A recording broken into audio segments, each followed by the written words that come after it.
اور جب وہ آئے اس سے پہلے فضل الرحمان صاحب کا اچانک استعفیٰ دینا ایک ایسے شخص کا، ایک ایسے سیاسی لیڈر کا دینا جس کے بارے میں یہ ہے کہ اس کی ڈیمانڈز پوری ہوں تو وہ پھر کوئی لڑائی نہیں اس کی رہتی اور وہ صلح کر لیتا اور وہ پھر جہاں ہے وہیں پہ رہتا، تو یعنی حکومت کی سیاست کرتا ہے، اس کا اچانک سٹینڈ لے لینا ایک ایسی صورتحال کے اندر جب پرائم منسٹر چائنا آ رہے تھے اور پھر یہاں پر ایک نئی ڈیولپمنٹ ہوئی ساری، کیا آپ یہ نہیں دیکھ رہے کہ پیپلز پارٹی کی گورنمنٹ کو ویک کرنے کے لیے کچھ تانے بانے ہیں، کچھ ایسے نادیدہ ہاتھ ہیں، پوشیدہ ہاتھ ہیں جو چاہتے ہیں کہ یہ گورنمنٹ جو ہے سٹیبل نہ ہو اور اس کو پریشرائز کیا جا سکے، یہ اپنے ایجنڈے پہ کام نہ کر سکے؟ کچھ ایسے سین نظر آتے ہیں آپ کو؟ یہ دیکھیے، یہ کیونکہ سی آئی اے کے سربراہ کا پاکستان سے اچانک چلے جانا، کیونکہ اس کے لیے ایف آئی آر اس کے کا اندراج ہونا اس کے خلاف، جو کہ یہاں پر ایک ایسا ادارے کا سربراہ، ڈرون حملے ہو رہے ہیں، ہزاروں پاکستانی مر رہے ہیں، ان کے خلاف کوئی ایکشن نہیں ہو رہا، نہ ڈرون حملے رک، لیکن اس ادارے کا سربراہ یہاں پاکستان کے اندر تو ایک ایف آئی آر عام سے کیس کی نہیں درج ہوتی تو اس کے خلاف ایف آئی آر کا اندراج ہونا، کیا اسٹیبلشمنٹ نے آپ نہیں دیکھتے کہ اپنی لائن یا اپنا کوئی جو تھنکنگ کا جو سٹائل ہے اس کو چینج کیا ہے؟ جی بالکل. دیکھیے احسن بھائی، بات یہ ہے کہ ہمارا ملک اتنے اہم خطے میں واقع ہے اور خطے کے اہم ترین ملک کی حیثیت رکھتا ہے کہ جس کے انٹرنیشنل جو سکرین ہے بہت اس کے اندر اس کی کارکردگی آتی ہے. اب چائنا کے پرائم منسٹر کا آنا اور $40 ارب کے معاہدوں پر دستخط کرنا، یہ اس کا جواب ہے کہ جو یہاں پر اوباما آئے اور $20 کے دستخط کر گئے، وہ $20 ارب کے انڈیا کے ساتھ.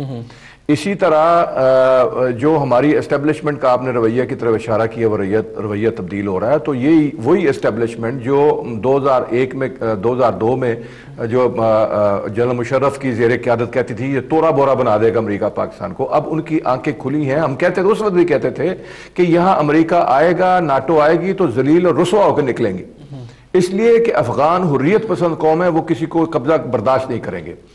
آج وہی اسٹیبلشمنٹ جو کہتی تھی توڑا بورا بنا دے، وہی اسٹیبلشمنٹ کو نظر آ رہا ہے کہ 2014 تک امریکہ نے افغانستان خالی کرنا ہے اور 2011 میں وہ شروع کرنے جا رہا ہے. تو اب وہ اپنا رویہ بدلیں گے. جب امریکہ یہاں سے چلا جائے گا تو یہاں ناٹو یہاں سے چلا جائے گا تو یہاں کے حالات بالکل مختلف ہوں گے. تو اس لیے یہاں کی جو اسٹیبلشمنٹ ہے اب وہ امریکہ کی کاسہ لیسی کو ختم کر کے دوسرا راستہ اختیار کر رہی ہے.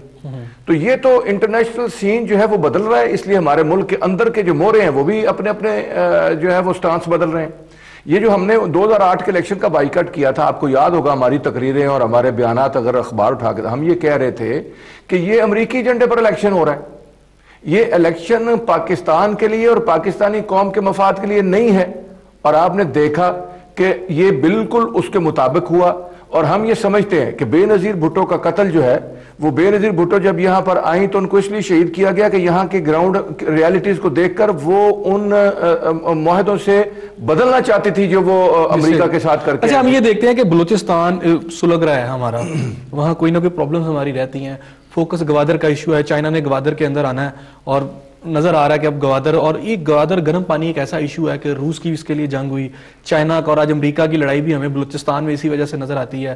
میں کہتا ہوں کہ ابھی جو بات ہو رہی کہ بلوچستان کی گورنمنٹ کو تبدیل کیا جائے، مولانا فضل الرحمان صاحب اور جو شہداد صاحب ہاتھ میں لا رہے ہیں، رائٹسٹ لوگ ہیں، یہ کس طرف دیکھ رہے ہیں آپ چیزوں کو؟ یہ کوئی، میں جو بعد میں ویسے کہ میں جو اس بات پہ فوکس کر رہا ہوں وہ یہ کہ کچھ آپ نہیں دیکھتے کہ کچھ ایسے نادیدہ قوتیں ہیں جو پیچھے سے کچھ تانے بانے ملا رہی ہیں، کچھ کہیں نہ کہیں کوئی سیٹ اپ بلوچستان کے حوالے سے گوادر کے سسٹم میں کوئی تبدیلی لانا چاہ رہی ہیں؟ بالکل. دیکھیے، یہ تو میں نے عرض کیا نا جی کہ ہمارا پاکستان بہت اہم ملک ہے اس خطے کا، اس لیے اس کی جغرافی اہمیت کے پیش نظر ہر بڑی طاقت جو ہے اس کے اوپر دباؤ، دوستی، تعلق اس کے ساتھ بڑھانا چاہتی.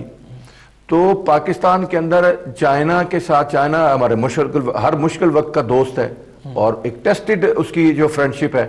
تو یہاں پر جو بلوچستان کی بات بھی، اور بلوچستان کی بات ایک بہت، وہاں پر جو ہے وہ را کے ایجنٹ وہاں پر کام کر رہے ہیں، را کا ہاتھ ہے بالکل. یہ تو ہماری موجودہ حکومت کے مختلف ذمہ داران نے کہا ہے. جب پاکستان کے اندر بلیک واٹر یعنی ایکزی یا سی آئی اے اور ان کو اگر ایکسیس ملے گا تو اس کا مطلب سیدھا سیدھا موساد ہے کہ موساد کو ایکسیس مل گیا، را کو ایکسیس مل گیا.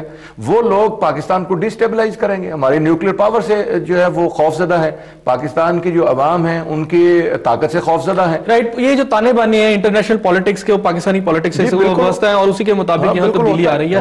اچھا سجاد بخاری صاحب، مجھے یہ بتائیے گا کہ ٹھیک ہے یہ جوڑ توڑ کی سیاست اپنی جگہ، کرسی کی سیاست اپنی جگہ، پاکستان کی عوام کے مسائل کے حل کے لیے آپ کی حکومت 3 سال تو گزر گئے, 2 سال کی آپ مزید باتیں کر رہے ہیں, کوئی ڈیلیور بھی کریں گے آپ کے لیے؟ انشاءاللہ آپ دیکھیں گے یہ جو ابھی آنے والے ڈیز ہیں اس میں پارٹی کا اپنا ایک پروگرام ہے, عوام کے مفاد میں بہت سارے منصوبے ہیں.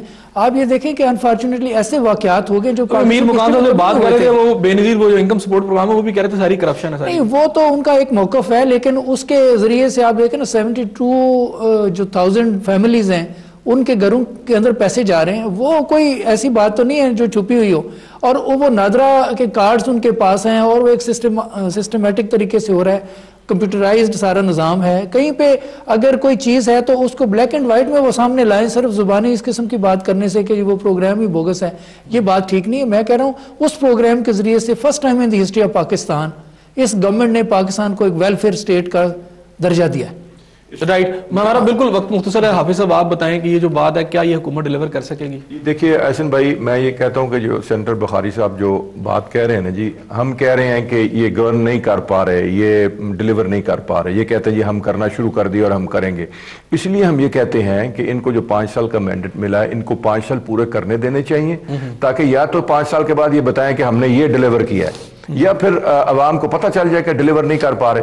ابھی تو ان کے پاس ایک جواز ہے کہ ہمارے پاس 2 سال ہے, تو ہم سمجھتے ہیں کہ جو پہلے 20 یا 24 مہینوں کے بعد ان کی حکومتیں ٹوٹتی رہی ہیں, اس کی وجہ سے یہ جواز دیتے تھے کہ ہمیں کام نہیں کرنے دیا, تو ان کو کام کرنے دیا جانا چاہیے. آپ کا بہت شکریہ سینیٹر سجاد بخاری صاحب, آپ کا بہت شکریہ. ناظرین آپ نے میری شرکا کی باتیں سنی. سینیٹر سجاد بخاری صاحب کا کہنا یہ ہے کہ حکومت یقیناً ڈیلیور کرے گی, اگر اس کو موقع ملا 2 سال اور کام کرنے کا تو عوامی مسائل کے حل کے لیے یہ کام کرے گی. ہم امید کرتے ہیں کہ ایسا ہی ہو, بظاہر ایسا نظر تو نہیں آتا. حافظ صاحب کا کہنا یہ ہے کہ اس حکومت کو 5 سال پورے کرنے کا موقع دینا چاہیے, کیونکہ اگر اس سے پہلے ان کو ہٹا دیا گیا تو پھر جواز نہیں رہے گا کہ ان پر ہم یہ بات کریں کہ یہ ڈیلیور نہیں کر پائے. ناظرین بات یہی ہے کہ جوڑ توڑ کی سیاست یہ ہوتی رہتی ہے ممالک کے اندر, یہ سیاست کا حصہ ہے, لیکن سوچنا یہ ہے کہ یہ جو کرسی کے لیے ہے صرف سیاست یا پھر عوامی مسائل کے لیے. اگر ہماری جو پولیٹیکل پارٹی ہیں عوامی مفاد کو فوکس رکھ کے سیاست کریں گی تو یقیناً اس کا فائدہ پاکستان کو بھی پہنچے گا اور اس ملک کے لوگوں کو بھی پہنچے گا. اس دعا کے ساتھ کہ اللہ تعالیٰ آپ کو اپنے حفظ و امان میں رکھے اور آپ اور میں اور ہم سب مل کر ایک دوسرے کے لیے خوشحالی اور امن کا باعث بنے. اپنے میزبان احسن ضیاء کو اجازت دیجیے. اللہ حافظ.